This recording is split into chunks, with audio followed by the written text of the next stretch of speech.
Bonsoir. La Côte d'Ivoire est désormais un État coupé en deux. Alors pour comprendre les menaces qui se cachent derrière cette crise et l'enjeu des élections présidentielles sans cesse reportées depuis 2005, il faut croiser histoire longue et histoire récente. La carte d'identité habituelle du pays, c'est ceci.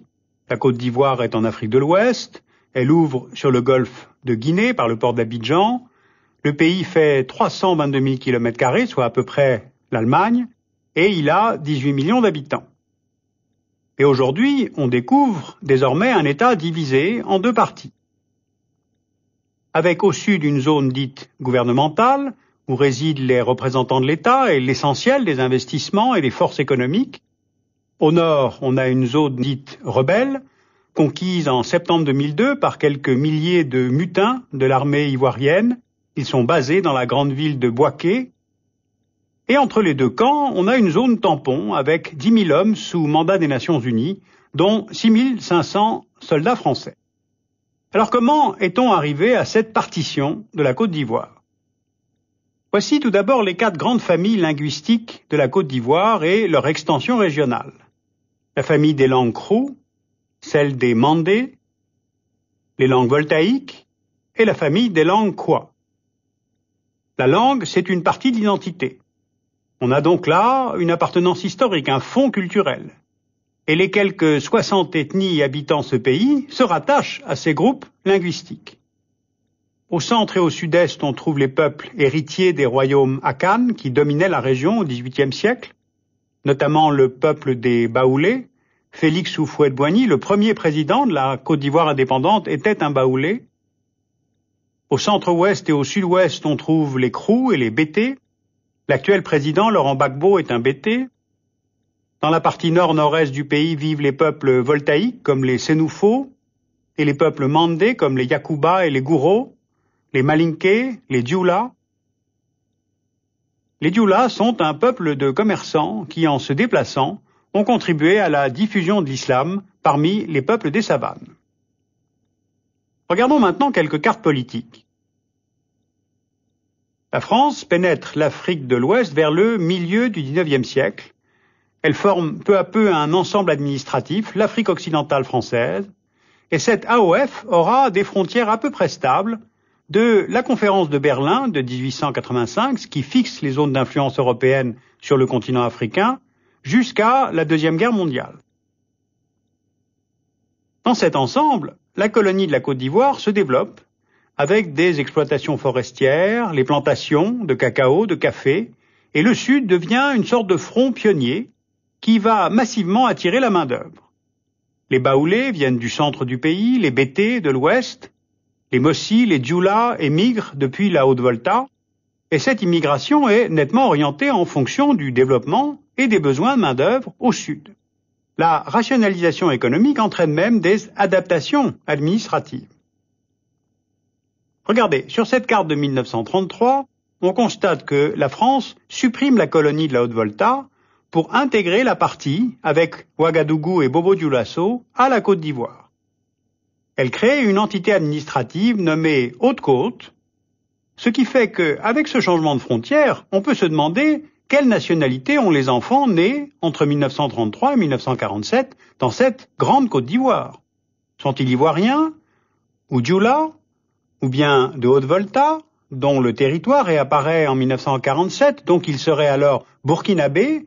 Eh bien, on est là aux sources du malentendu actuel sur l'ivoirité. La Côte d'Ivoire accède en 1960 à l'indépendance.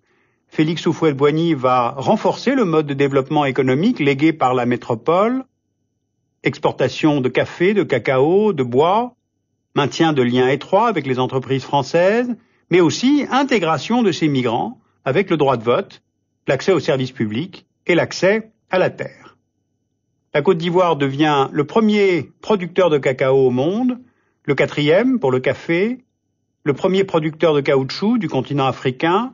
Elle est la 3e puissance économique du continent après l'Afrique du Sud et le Nigeria. C'est ça qu'on avait appelé le miracle économique de la Côte d'Ivoire. Alors pourquoi le pays entre-t-il en crise dans les années 80? Je crois qu'il y a plusieurs facteurs. D'abord un seul parti au pouvoir, ensuite l'arrivée de jeunes diplômés sur le marché du travail, un certain désengagement de la France, mais surtout la forte chute des cours du cacao et du café, d'où un fort endettement du pays. Alors la mort de Houphouët-Boigny en 1993 survient dans ce contexte. Son successeur, Henri Conan Bédier, également d'ethnie baoulé, va alors développer un discours ethno-nationaliste, fabriquant une idéologie de l'exclusion, un discours sur l'ivoirité, qui, pour masquer la gravité de la crise du pays, offre les quelques 30% d'étrangers vivant en Côte d'Ivoire, en particulier les Dioula, comme bouc émissaire. En modifiant les règles du Code de la nationalité, il évince ainsi son principal rival politique, Alassane Ouattara, l'ancien Premier ministre de Houphouët-Boigny. Ouattara est soudainement présenté comme un étranger de nationalité burkinabé, donc inapte à briguer la magistrature suprême en Côte d'Ivoire. Eh bien, cette différence ethnique fictive est fabriquée pour de seules raisons politiques. Et cette lutte pour le pouvoir va conduire à des affrontements entre partisans et opposants de Ouattara, puis entre Ivoiriens et Burkinabés. Ouattara est de nouveau exclu de la présidentielle d'octobre 2000, et c'est finalement le vieil opposant à Houphouët, Laurent Gbagbo, qui est élu, mais mal élu, avec 63% d'abstention. Alors le mouvement militaire des rebelles de septembre 2002 veut renverser Gbagbo. Il vient confirmer la division du pays, puisque les mutins prennent la moitié nord de la Côte d'Ivoire. Ils s'installent à Bouaké et Korogo. Leur chef réclame des élections non truquées, non fondées sur des critères ethniques inventés, et des élections ouvertes ainsi à tous les candidats. La France tente alors deux mouvements. Elle organise en janvier 2003 une conférence qui réunit les belligérants, qui signent les accords de Marcoussis, qui doivent ouvrir à un partage du pouvoir. Et sur le terrain, elle envoie une force de quelques 6000 hommes, sous mandat des Nations Unies, c'est ce qu'on appelle l'opération Licorne, que l'on voit déployée ici, sur la zone qu'on appelle zone de confiance, et qui a pour but de séparer les deux camps et d'éviter l'extension du conflit. Parce que si on regarde maintenant une carte régionale, on constate que la crise en Côte d'Ivoire se développe au contact de la zone d'instabilité de l'Afrique de l'Ouest. La Sierra Leone et le Libéria, directement voisins, sortent à peine d'une longue période d'instabilité, plus une période de guerre, et certaines milices qui viennent du Libéria soutiennent soit le camp des rebelles, soit le camp de Gbagbo, et sont désormais présents en Côte d'Ivoire. On est donc au cœur d'un conflit de pouvoir. Les rebelles de Guillaume Soro ne veulent pas d'un État divisé, ni de la politique d'ivoirité qui est tout simplement raciste, et de son côté, Gbagbo veut garder le pouvoir. Cela fait plus de 20 ans que ce vieil opposant à Houphouët-Boigny attend ce moment-là. Or, des élections démocratiques pourraient faire perdre Gbagbo et son parti, le Front patriotique ivoirien. Alors, dans cette crise ivoirienne, on touche en fait à des questions tout à fait centrales. Question de l'intégrité territoriale d'un État africain, donc celle d'une nation. Question sur qui est citoyen et qui ne l'est pas, donc question sur la tolérance. La crise a un impact sur les marchés mondiaux du cacao et sur les investissements, notamment français. Question de l'influence de la France dans la région, de la protection des ressortissants français dans le pays. Alors la paix est-elle maintenant une option? Si des élections se tiennent maintenant, les listes électorales ne sont pas complètes. Et les jeunes patriotes, qui sont les milices de Gbagbo, ne sont pas désarmés. Et elles ne sont nullement prêtes à perdre. Donc les ressortissants français, les soldats français, l'ONU seraient la cible de leur violence. Mais si on attend plus longtemps pour les élections, c'est aussi le risque que les protagonistes se fassent en fait dépasser par les franges les plus extrêmes. Et alors tout dérapage est possible. Une guerre deviendrait inévitablement interethnique, et les immigrés burkinabés ou maliens seraient accusés d'être des immigrants musulmans, et ils seraient visés par les gens du Sud qui, eux, sont chrétiens. Guerre ethnique, non, ce ne serait pas une guerre ethnique. Guerre de religion, non plus. Il s'agirait en fait d'une guerre pour le pouvoir. Alors les interventions extérieures cherchent évidemment à éviter un remake du Rwanda.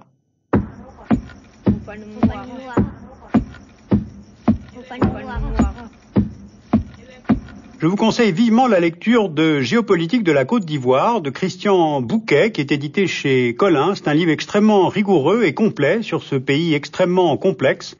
Nous en avons tiré plusieurs éléments, plusieurs analyses pour écrire cette émission.